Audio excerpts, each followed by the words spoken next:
Vamos a explicar brevemente qué es entonces el flujo de un campo a través de una superficie y luego vamos a analizar algunos de los ejemplos que está aquí en la presentación y después les voy a dejar algún otro ejemplo hecho por mí así en la pizarra. Bien,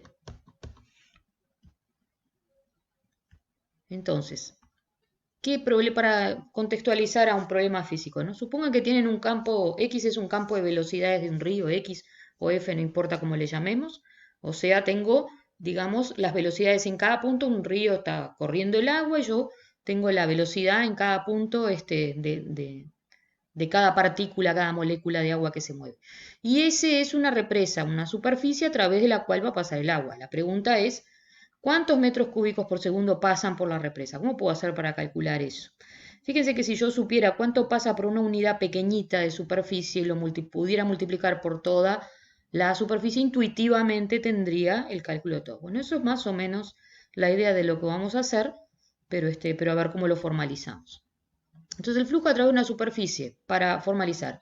Otra vez tenemos una parametrización para tener lo que es la superficie, ¿no? La imagen por phi, igual que en las integrales de campos escalares en superficie.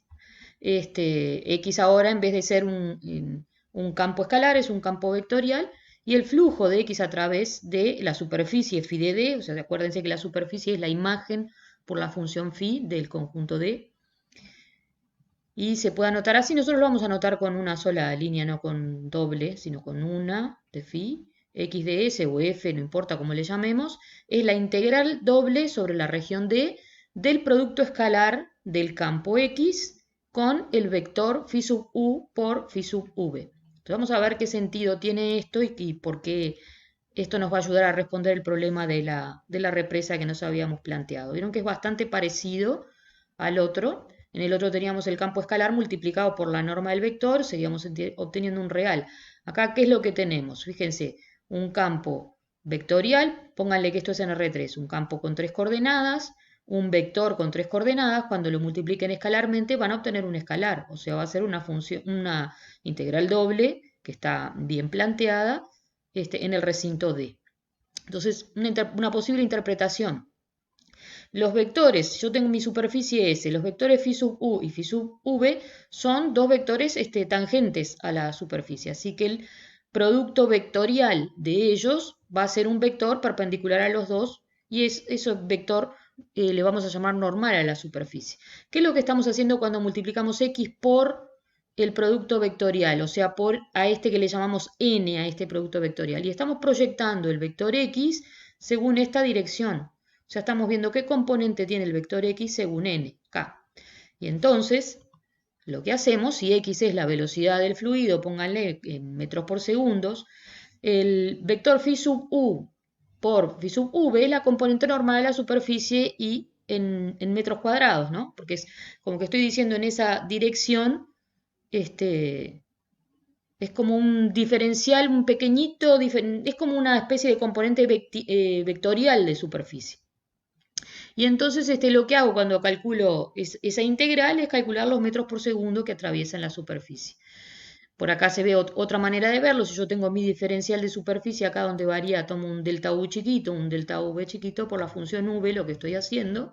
Al hacer el producto mixto de los tres, ¿no? Porque hago el producto vectorial de delta U con delta V y eso después lo multiplico con X, lo que estoy haciendo es el volumen de este paralelepípedo. Entonces es como si esto ustedes lo toman infinitesimal, es como que estuvieran calculando todos estos volúmenes de que tendrían una base, digamos, muy chiquitita. Si lo hacen a lo largo de toda la superficie, es como que estuvieran calculando todo lo que va pasando aquí a través de esta superficie. Llámese que es, por ejemplo, una cantidad de agua que pasa a través de una superficie, calor que pasa a través de una superficie, qué sé yo, un flujo eléctrico, no sé, lo van a poder aplicar en muchas cosas.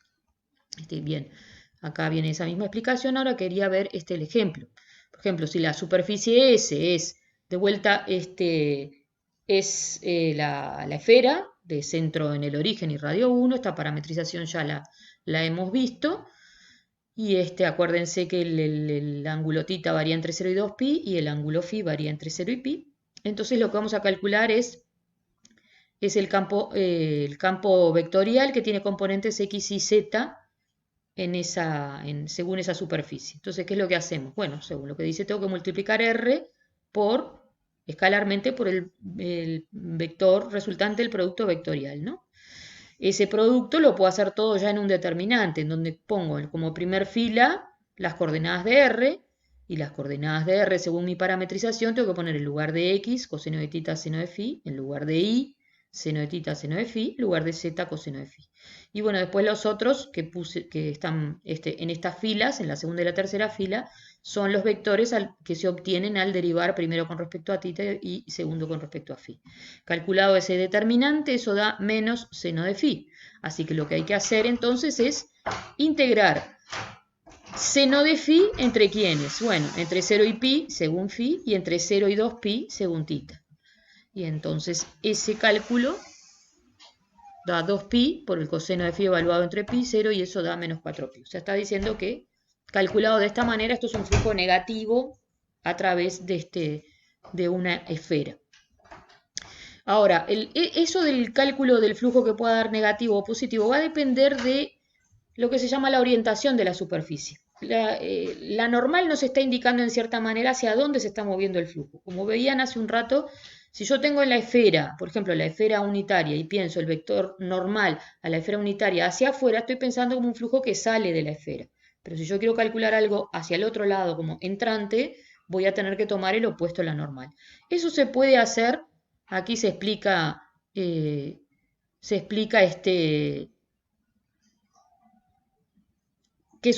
hay superficies orientables, superficies que no. Nosotros vamos a trabajar todo con superficies orientables, o sea, no vamos a tener problemas. Superficies en las que podemos en cada punto determinar un vector n y que todos tienen la normal, digamos, hacia el mismo lado, todos hacia afuera o todos hacia adentro.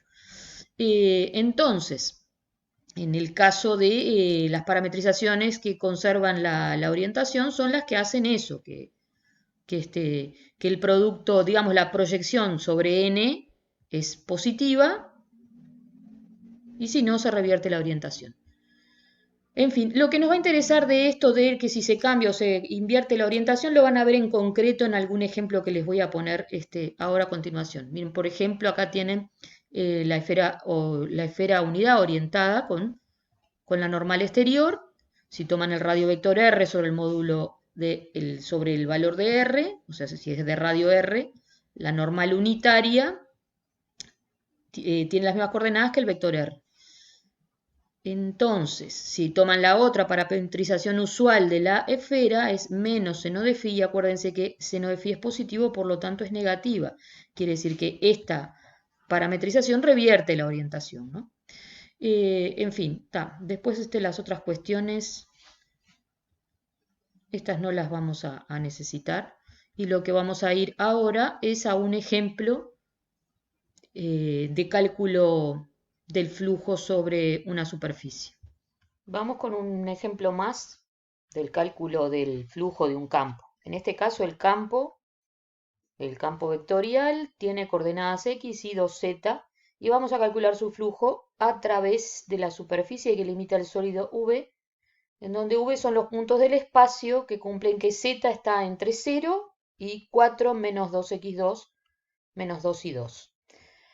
Si van y lo grafican en GeoGebra o en cualquier otro programa, se van a encontrar con que V es un paraboloide de revolución, o sea, es una parte de un paraboloide de revolución. Observen que Z es mayor que 0, o sea, tiene esta tapa circular en el plano XY. Si piensan cuando esto es igual a 0, esto es una circunferencia de centro en el origen y radio raíz de 2, pues si igualan esta expresión a 0, les queda x2 más y2 igual 2, que sería esta tapa de acá abajo, que le llamamos S2, y toda la superficie, digamos, lateral del paraboloide que tienen por acá, le llamamos S1. Entonces, S, que es la unión de esas dos cosas, es la superficie a través de la cual vamos a calcular el flujo. Es decir, como el sólido es todo, es la superficie S y todo lo que está dentro, pero el flujo lo vamos a calcular parametrizando solamente la superficie S.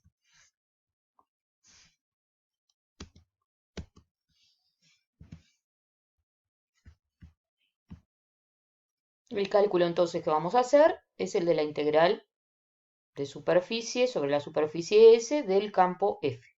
Y como ya habíamos visto, tenemos que integrar el producto escalar del campo F por el vector resultante, el producto vectorial de phi sub u por phi sub v, en donde phi va a ser la parametrización de la superficie que vamos a trabajar. Ahora, como dijimos en la diapositiva anterior, S lo vamos a considerar como S1 unión S2. Recuerden que S1 era la superficie, digamos, del paraboloide y S2 la tapa, digamos, sobre el plano XY, la tapa circular.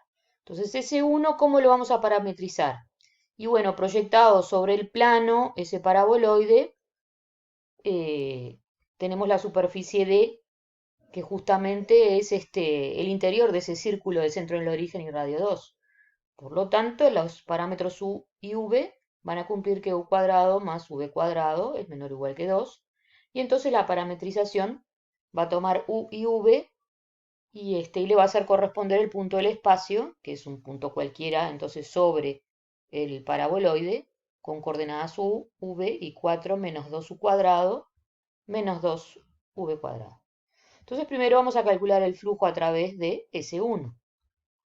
Entonces para eso tenemos que calcular phi sub 1 de la derivada con respecto a u de phi sub 1, la derivada con respecto a v de phi sub 1 también y hacer el producto vectorial. Una cuestión que acá no, quizás no quedó bien expresada es que conviene que ese cálculo uno lo haga aparte para saber qué sentido va a tener esto. Recuerden que este producto vectorial, el resultado de este producto vectorial es el vector n, la normal a la superficie. Y según cómo queramos calcular el flujo, si hacia adentro del sólido o hacia afuera, vamos a multiplicar por n o por su opuesto. Entonces, en este caso, primero deberíamos haberlo calculado aparte. Yo lo dejé así porque va a dar en sentido hacia afuera y por eso ya sirve. Pero uno debería antes plantearlo aparte y después recién hacer el planteo de la integral. Entonces, en este caso, f, ya tenemos por ahí lo que vale f. Acuérdense que f en nuestro caso era x y 2z. O sea que x va a valer u y va a valer v. Por la parametrización que hacemos, recuerden que hacemos f de phi. Y como z es esta expresión, 4 menos 2u cuadrado menos 2v cuadrado, entonces aquí 2z nos da este resultado.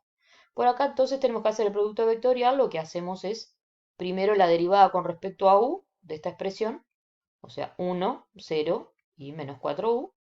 Y luego la derivada de phi con respecto a v, o sea 0, 1 y menos 4v. Al hacer este producto vectorial obtenemos 4u, 4v1, les recomiendo que revisen los cálculos.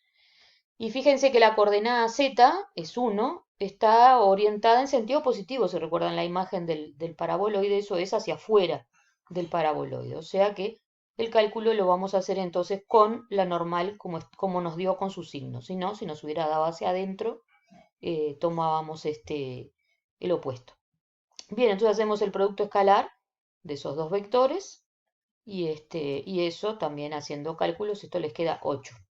En definitiva tengo que integrar 8 sobre la integral doble de la constante 8 en la superficie D. Ahora, eso es lo mismo que hacer este 8 por la integral de 1 en la superficie D. E integrar la constante 1, una integral doble en la que integro una constante 1, eso es equivalente a calcular el área de la región en la que estamos integrando. En este caso recuerden que D es el círculo de centro 0, 0 en el plano XY de centro 0, 0 y radio raíz de 2. Así que eso tiene área raíz de 2 al cuadrado por pi y bueno, multiplicado por 8 da 16 pi. Vamos a calcular entonces a ver quién es S2 y hacer el cálculo de la integral, del flujo, perdón, sí, de la integral que nos restaba, el flujo a través de la superficie de S2. Ahora, S2 recuerden que es el disco en el plano XY, de centro en el origen y radio raíz de 2. Así que para parametrizarlo vamos a tomar u, v y la tercera coordenada 0 porque estamos en el plano z igual 0. Y d va a ser la misma que hoy, ¿no? Porque estoy hablando del círculo, de todo el interior del círculo de centro en el origen y radio 2. Entonces, para calcular el flujo, ahora sí planteamos primero el producto vectorial para ver cómo queda el vector. Y entonces fíjense, la derivada con respecto a u del vector phi sub 2 la obtenemos derivando aquí con respecto a 1, entonces nos queda 1, 0, 0. Después derivamos con respecto a v esta misma expresión y tenemos 0, 1, 0. Si hacen el producto vectorial de estos dos vectores, obtienen 0, 0, 1. Este, fíjense que es el vector, el versor unitario en la dirección z, y está orientado, entonces, si recuerdan cómo era la imagen del sólido, está orientado hacia adentro, ¿no? Pues piensen que si venimos acá, a la superficie, y tengo acá el vector unitario en esta dirección, 0, 0, 1, es así, entonces está hacia adentro, y en cambio, el vector que tomamos, el n que tomamos para la superficie S1, siempre indicaba hacia afuera porque tenía componente positiva según z. En consecuencia, lo que vamos a hacer para calcular el flujo va a ser tomar el opuesto de este producto vectorial. Así que si obtuvimos 0, 0, 1, vamos a multiplicar por 0, 0, menos 1. Entonces hacemos el producto escalar entre u, v, 0, 0, 0, menos 1, y resulta que nos quedó la integral de la constante 0 en toda la superficie D, así que esa integral es 0. Y como habíamos dicho, en el flujo que estamos calculando proviene de calcular los flujos a través de las dos superficies y sumarlos. Así que si el flujo a través de la superficie S1 nos había dado 16pi y ahora a través de la superficie S2 nos dio 0, entonces el flujo total es 16pi. Espero que haya sido claro el ejemplo y les ayude para manejarse con otros casos de cálculo de flujos de campos.